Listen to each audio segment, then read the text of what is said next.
In the very last zone in Simulanka, the place where you finally catch up to the dragon, there was one quest that was very suspicious to me.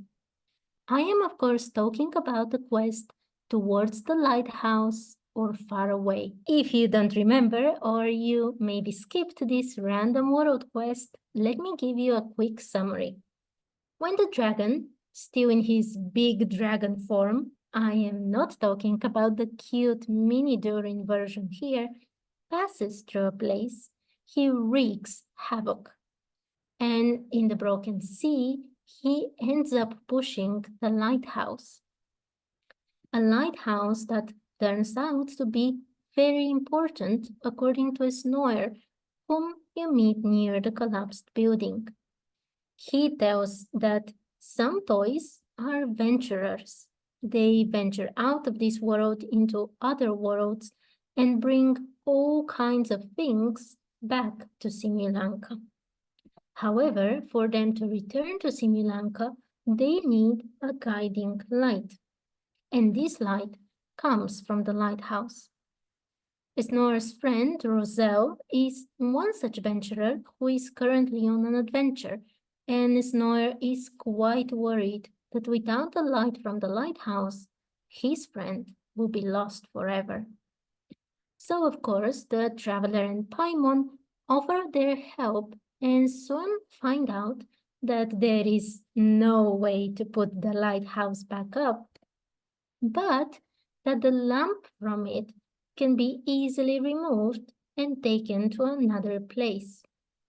The two take the lamp and try to hang it on a tree, which obviously fails.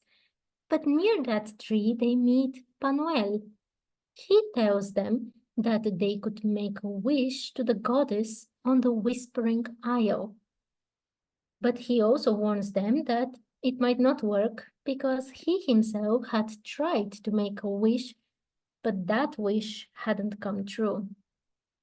Thankfully, the wish ceremony does work for Paimon and the traveler, and the lamp is raised high in the sky, eventually taking the form of the moon.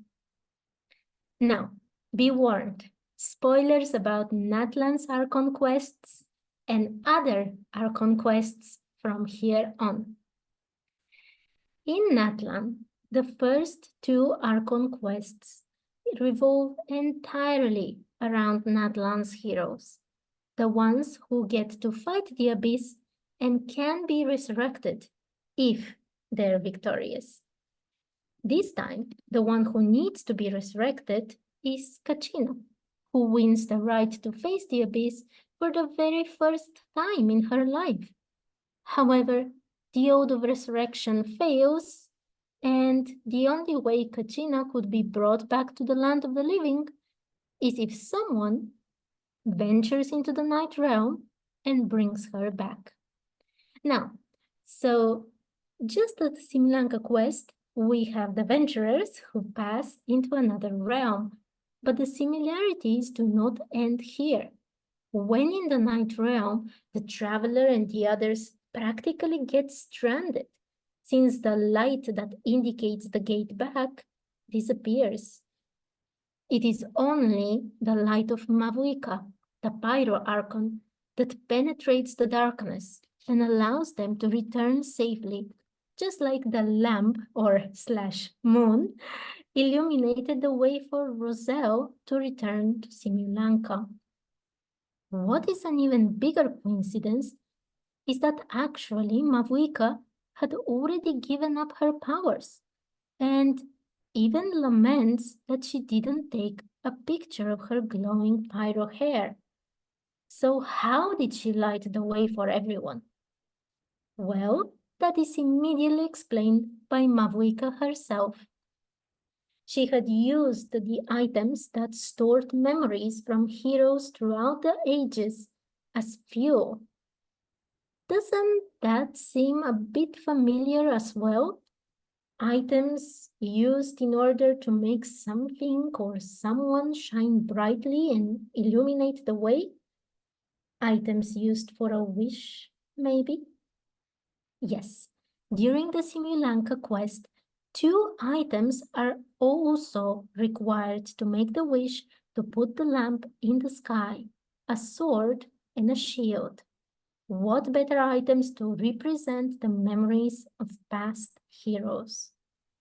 Such items become the fuel both in the Simulanka quest and in the Natlan Archon quest.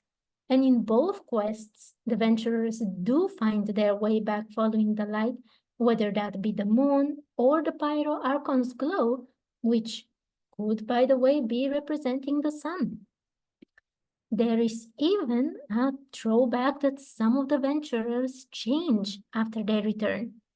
In Simulanka, Panuel's friend, Chauvin, becomes a flower of all things, and in Natlan, Moalani receives memories that show her that she is actually not just one of the many warriors from Natlan, but the representative hero of her tribe, with a very big role to play in the Archon's plan for saving Natlan.